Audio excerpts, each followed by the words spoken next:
Dreamcatchers, and welcome to another exciting day in the Writer's Haven. I am your host, Helena, and in studio with me today is international photographer, author, speaker, and radio host, Crazy Man, Ken Rochon. Ken is the author of 26 books, and he is the founder of the Keep Smiling campaign. He is best known for his Keep Smiling Shift Happens books, a national movement that honors celebrities and influencers for their ability to create community and smiles because of their positive energy and impact. So much to discuss, so much to unpack. Join me in welcoming my good friend, Ken Rochon, to the Haven. Well, thank you. Welcome to the Haven. And thank you for calling it Ken Hill. I wouldn't have found it otherwise. Everything Ken, right? Yeah, everything Ken. And thank you for connecting me here. That's yes, yes. You are so incredibly funny with that. So, but let's get serious for a minute, just a minute. Everybody can see that you're a funny guy, which I love about you. Just reminiscing on the first day Keep that Smiling we met. is a very serious topic, so let's not take it as a joke. Well, but I love when we first met and you first told me about this project. I was so excited about you. You ran down all these books that you had done. You showed me the many celebrities that you had taken photos of who really believed in the movement, as well as, regular Joes like myself. What caused you to create such a great movement in this book series? Well, I think that's two different questions, because first I wrote a bunch of books. Yes. And that was because I had made a promise to myself when I was a youngin', a little yonker. Right. And my grandmother was an author, a poet, and my uncle was, and I said, that sounds like a great thing to be. I want to be that too. And some 30 years later, I hadn't been. Mm-hmm. And my mom was diagnosed with Alzheimer's, dementia first and Alzheimer's. I don't think you get them in the reverse order, by the way. I don't think so. Yeah, so when she had Alzheimer's, I had an opportunity to be a caretaker with my dad. Mm. And in doing so, you learn and you really think about how precious life is. And at the culmination, unfortunately, of 3 years in her passing, I said, I am doing a book. Wow. And I wrote my first book, and it's actually this guy right here. And I will hand it to you. Thank you very much. And I will show it to our viewing audience. So it's called Becoming the Perfect Networker, Succeeding One Connection at a Time. And the concept is, in this day and age where everything's so busy, even 10 years ago when I wrote the book, cards are being passed, and there's not really that follow-up, and there's not really that value that you're giving, or that ability to help someone really be a lot more prosperous and abundant. Mm-hmm. So I wrote a book on how you actually create value and also contribute to someone's life. And the book, if you see here, it came out with almost 100 copies sold. Awesome. And that got me on 55 radio shows. And the book was kind of a financial disaster, but what it did was it taught me the value of what a book can do to position you. Mm-hmm. And so I rewrote it, and it did 5 editions. And I said, you know what? I love doing books. And I started writing more. And then I had people come to me and say, help me with my book. And I realized that so many people want to do a book, but they don't know what they don't know, and they also have a fear aspect of it, like I don't have enough time, I don't have enough money, or whatever, mm-hmm. and they don't get the book done. And then the saddest part of all is the people that do get a book done, they think that that's the end of it. And that's the beginning, as you know. Mm-hmm. That's like training for the Olympics. Right. And when you train for the Olympics and you're all ready and you say, okay, I'm done, I'm ready, and then you're not done. You're now at the starting line to actually compete. It's time to... So I have a book here that actually addresses that. It's called, there you go, Make a Book, Move a Book, Book a Sale. And many professionals actually want to do a book. 85% say, raise their hand, I want to do a book, I want to do a book. And only 1% do it. Mm-hmm. And the reason why is they don't know the steps to actually get a book done. And there's some pretty simple ones, but it's actually just write is one of them, obviously. Mm-hmm. Another thing is think about what cover you want to do so you can be inspired to continue writing and having something that has continuity with what you're actually showing people on the cover. Okay, so hold on, just so that for our viewers, we kind of have this in some chronological space. Okay. So the Keep Smiling campaign happened... A good 3 years later. A good 3 years later. So you actually started your author's journey about... Big time. 2009. 2009. Yeah. Yep. 2009, 10 years ago. And it started with your becoming the perfect networker, and you felt this book was... necessary because you saw people in situations where they're networking but they weren't very successful in making those connections. Right. You felt that you could kind of teach them a thing or two about doing that. And so before it was even in print, you had 100 copies sold. Well, that's quite a joke. I didn't have any. I didn't have any. Okay, I was going to say, which is quite a marketing strategy. It's like, okay, I'd like to hear about that marketing strategy. No, it's actually poking fun at the fact that so many people say I have 1 million copies sold and all that stuff. Okay. So I was just poking fun at it. I almost have 100 copies sold. What kind of dent is that making in the world, right? So I had printed 2,000, so to have every one of them to say almost 100 sold is quite... it's an attempt at humor, at least. And it got caught by a lot of radio shows, and they said either this guy you said 55 radio shows. And they said he was either crazy or he's going to be entertaining at least. Okay. So I had a lot. Yeah, I had a lot of fun with those shows, and it was just I saw so many people grabbing cards, and they were just in a card frenzy of collecting and put them in databases, but they weren't doing something simple, which is just, hey, V, I have someone I'm going to connect you with tomorrow, and actually do it. Mm-hmm. And that connection could be someone that changes your show. It could change your life. Mm-hmm. But so many of us are like, let me talk about me. At the end of a networking event, most people, if they were challenged with remembering 2 or 3 people, that'd be actually quite a feat. Okay. And so I don't even worry about talking about myself. There's an amazing book called The Go-Giver by Bob Berg, and he basically says, think about what you can give to people. Don't think about what you're going to be selling or what you're going to be getting, a go-getter, you know? Mm-hmm, mm-hmm. So I just worked for a year just helping people connect with people or giving them value in other ways, and next thing I knew, I didn't have to talk about myself anymore. It takes care of itself very nicely. Okay. Okay, so we know what compelled you to write the book, but as far as having the tools for writing, and this is, all of your work is nonfiction, kind of like self-help. Right. And then, of course, there's a movement, which we're going to talk about in a minute. But just staying on your first books. And how many books did you do before the Keep Smiling campaign? A lot, like almost 20. 20 books, yeah. Okay. And so, any formal training in writing, or you just kind of dived in? My mom had a master's in writing, reading, and history, and my dad was a wordsmith. He was an amazing speechwriter, so I think just being around them, having my dad say my writing was a catastrophe, and learning how to write better and practice.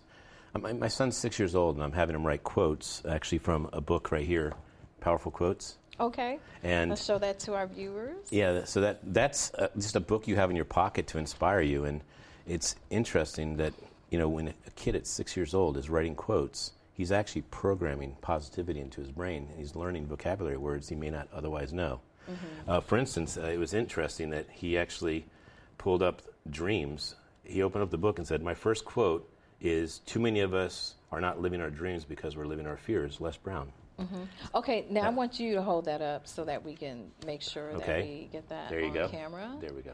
There we go. Okay. Okay. And then his second quote, he's supposed to do 100 of them, but his second quote is, reality is wrong, dreams are for real. Tupac Shakur. So a lot of different influences. Exactly. And yeah, which is what good literature is about, you know, and just whether it's literature or it's quotes or just a way of looking at the world. Right. I think words in general are very powerful. Very powerful. See, we're like on that right power. There. Mm-hmm. And so one of the other things I encourage people when I speak is read a book to the people you love. Because how many of us have this amazing uncle or grandfather or grandmother that tells these amazing stories, and they're just a wealth of information up top, and you're like, please download what you have there, either the stories or the wisdom, right? And so I became a big proponent of making sure that when my son was brought into the world, that I committed that I would write one book a year for him, just for him. And so one of the first ones I wrote was a book that I showed you, and I'll hand it to you. Well, you know what? There we go. Hold it up. Okay. So, which is very nice. I love making friends around the world, and it's about teaching kids to be global thinkers. So right out of the gate, I mean, think about a bully. A bully typically bullies someone because they feel inferior, and they feel inferior because they don't have confidence. So take a bully and teach them another language. All of a sudden, they relate to other people. I heard a great quote about Indian discrimination. Travel. Yeah. See the world. If you travel and see the world, other cultures. Yeah, you'll have no problem understanding that we all need to get along, and that acceptance is actually the brilliant way, and smile is the great way, and the universal expression to say love and happiness and acceptance and peace. So a couple years later, I had a gentleman named Barry Shore hand me a Keep Smiling card. I don't know if I might have one with me. I try and carry them with me. There it is. And here's one for you. Well, thank you. So my second from you. I have I found this to be the neatest human experiment that you give that card to someone, especially if it's in a different language. I have 24 languages, so if I meet someone, I find out they speak another language that I have, I give it to them, and they light up. And you know how music, when you hear great music, it doesn't matter what area it's from in the world, you just love it. Well, it's the same thing with the expression of happiness. And so in doing this, I started taking pictures of people because I was blown away by how beautiful their spirit and their soul came up when they smiled. They got in touch with gratitude and love, and so I started seeing people post these photos like this was their photo they wanted to show the world. And so I had this archive of photos. I made a book called Keep Smiling, Shift Happens, and just like that year of me go giving instead of go getting, I did a year of whenever I thought negatively, I shifted it, and all of a sudden the universe picked that up and said, you know what, you don't want that bad day anymore, let me move this to a great day. You know, and it's funny when someone says, I'm not having the best day. You know, people say that sometimes. I say, well, don't worry. There's only one best day. And they go, what is it? And I go, I don't know, but there's only one, so don't worry if you're not having the best day. So I've enjoyed taking the photos and turning them into books because people see people they recognize, or they say, how do I get in this book? And I say, hey, you got to smile, and you got to be committed to creating community, and you have to be a leader that leads with their heart. And so the idea of this whole Keep Smiling movement is to eradicate this feeling of despair, first and foremost, and to bring people together. Because if you think about it, who doesn't smile? Even a person who has no teeth, they don't smile. They smile. All of a sudden, you just love them. You love them. So, how did you get the celebrities on board with the movement? That was an experiment. I mean, everything I do is just trying it out. And to date, knock on wood, I'm very glad you have wood here and not glass. To date, no one has said no to holding a Keep Smiling card. That's kind of phenomenal because if you take the bottle of water that you gave me earlier, it has a brand on it. And if I went to a celebrity and said, hey, would you mind holding this water up? It's water. And they see the brand, they go, can't do it, sorry. Yeah. And it would be nose, nose, nose. But with Keep Smiling, I simply say, hey, and I only go to people that really are truly creating inspiring smiles in the world. And I say exactly that. I say, you inspire so many smiles in the world. Would you mind if I honor you in a book called Keep Smiling? And they're like, sure, like that. And I mean, Quincy Jones, Bret Michaels, John Travolta, I mean, just all these really cool people. And I know that if I keep meeting more celebrities, they're going to say yes as well. Because if you think about it, those celebrities are successful because of how many smiles they do create. Yeah. And if people started thinking, the more abundant I want to be would be equal to the amount of smiles I'm committed to generating or creating in the world. And I think as a scientist that this is a great hypothesis. How many smiles are you creating in your life? And the people that create the most smiles, look at their bank accounts and look at their feeling of abundance. And if you think about a smile is simply saying to the world, I'm good, I'm happy. And it doesn't matter what's in the bank. And money's important, money's energy. But what I'm saying is that if you are actually using your money for good and you have more than you need, you are in a state of abundance, which is going to generate smiles and also inspire more. Right. So. It's a great concept. So, and along those lines, you have different themed books of the Keep Smiling campaign. Talk to us a little bit about that. Well, my favorite one is the 17th one, and that is the Bald, Beautiful, and Bold edition. But I just think of the first gentleman, his name is Dr. Sammy Numbisi. Dr. Sammy Numbisi is out of Bethesda, Maryland. He's a dentist, an implantologist, actually. And he's the first one that said, you know what, Ken? I will go ahead and do a Keep Smiling book. And he did one for the DMV. And he told his story, and his practice is called Miles of Smiles. And it just goes to show you the first person, they get accolades forever because they did something no one else did. They said yes, right? So that was my first book. My first edition was called the DMV edition. And it's since become Charm City. And I really want to see Baltimore turn into one of the best cities of love. I mean, it's called Charm. And it's I don't know if you know this, but if you Google, it's number 1 or number 2 most dangerous city in the United States, depending on what week it is. Yeah. In the global sense, it's number 23 most dangerous city in the world, and it's the only U.S. city that's on that list. Oh, good. All the rest are from Brazil and Mexico mainly. So if you want to really, live life with some adventure, go to Brazil and Mexico. But they out of the 25, they own like 20 something of the cities that are the highest deaths per capita. And so my feeling is 2 parts. One, the more smiles a city is actually generating, the safer the city is. and the more relationships will be caused by that. And if you think about it, if you have relationships, you have a hard time feeling like you're lonely. You have a hard time feeling like you're mad at the world, or you're even mad at one person.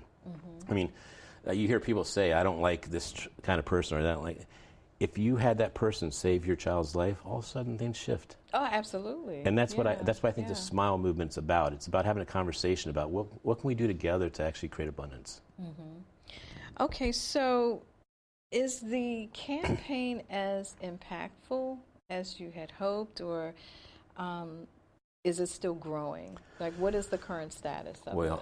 All of the above. It is definitely not as impactful as I thought it would be, because I thought it would be bigger. But it's way bigger than I thought it would be because of the unknowns that happened. For instance, I didn't know when I'd hand it to celebrities that it would be accepted. But I haven't had a celebrity actually go on Twitter or something and say, this is what I love. You got to go to the Keep Smiling Movement and get this floodgate of traffic yet. So I haven't gotten that. But I have had some huge names decide they're going to write Keep Smiling books. So a Keep Smiling book is about your journey of creating who you are. Now think about that. So if you're in a bad area of a city, like Baltimore, for instance, and you had to go through so much stuff, and you survived so much stuff, you might actually have a tougher who and a better who for creating a purpose in life. Because that's a resilient person. And I would rather hire someone who's resilient and has grit to get to the end. And you think about it, the football players that get the most touchdowns, they're probably people that had to go through a lot of stuff. And so the journey, in my opinion, defines the who that they are, which the higher the who, I believe, creates the higher why, your purpose. And the higher why is, I also believe that there's an integrity issue, an integrity component that causes your how you actually create impact, how you create abundance, how you solve problems, how you inspire hope.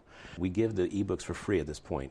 We may shift it at some point to $1, because if you think about it, $1 to download 1 million people, you got a movement that's actually generating money. And the whole idea of the movement is the first part I already told you, connectivity, love, hope, that's one.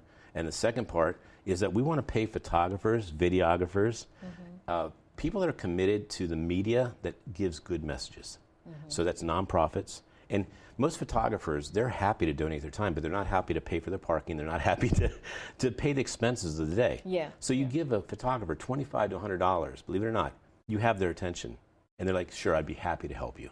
And so we want to fund that type of army of 150 to 300 photographers around the United States to go to these nonprofits and give them an aid, give them help. And then the third part, which is my most exciting part, is take the money that you're getting from the nonprofits, I mean, not the nonprofits, but the Keep Smiling Movement, and take 10%, just 10%, and give it to local kids that have deformed smiles or have been in abusive relationships in their family, and give them that confidence of what a smile does. And I've seen in the dental practice, you know, people come in, they're all messed up there, and they get to smile, and all of a sudden they're a person. So it can really that's change the your last outlook. part of it. Yeah, that's awesome. So tell us, first of all, what came first, the writing or the photography? Photography. The photography came first. Yeah, when I was in the Army, I used to play around with black and white, go into the black room and make all the pictures come to life. And it was my artistic outlet, because I was an artist. I went through medical illustration and even went to Johns Hopkins to part of the program. And I didn't have an outlet for art, so I actually picked up a camera and started showing off what I could do. And I think it's so cool when you see beauty and humanity, that you're able to capture it. I've been called a spirit capture, and I think it's a cool compliment. People are very happy, or I capture that moment of their happiness. Yeah, you know, Ken, we're talking about your books, but I definitely want you to know that, at least from where I sit, and I'm sure others agree, that you are a very, very creative person when it comes to your artistry and photography, because the way that you catch moments, I mean, you just took a few pictures of me, and I think I was setting up for an interview when I first met you, and then when you sent them to me, I was like, oh my gosh, I mean, you caught my good sides, but at the same time, it was, first of all, I didn't even know you were taking most of those pictures, but you're just very, very talented in that way, but you really downplay that part. I do, because I don't want to, if you're known as a photographer, it's not that it's a bad word or a bad status, it's just, I want to be an artist. I want to be a leader. And those two speak to inspiration. And the photographers I've met, love them, but they're passive, and they're there to capture. They don't want to be the spotlight. Yeah.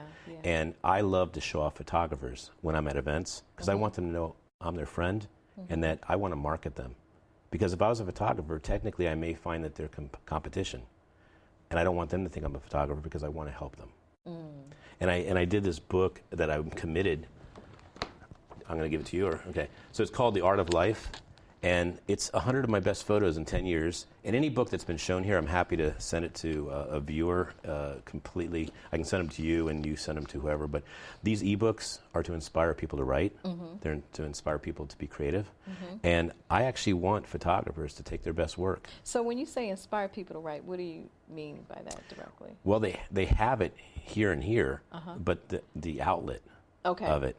And I think once they get it out in the world. So the images will inspire them to actually put pen to paper?